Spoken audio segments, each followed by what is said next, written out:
to find penny stocks on a particular platform. The process is straightforward, utilizing various tools.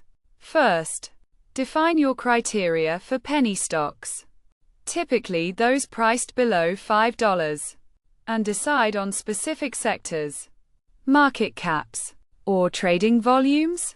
Next, use the stock screener by opening the platform, navigating to the Markets tab, and selecting the stock screener option. Set filters such as a price of $5, market cap as small cap or micro cap, and minimum trading volume, for example, 100,000 to find liquid stocks. Select the exchange where penny stocks trade, like NYSE, Nasdaq.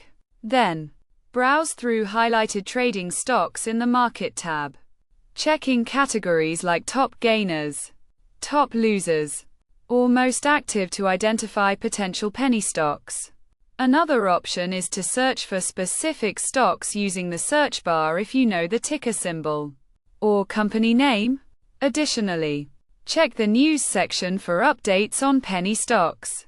Reading analyst opinions for better decision-making.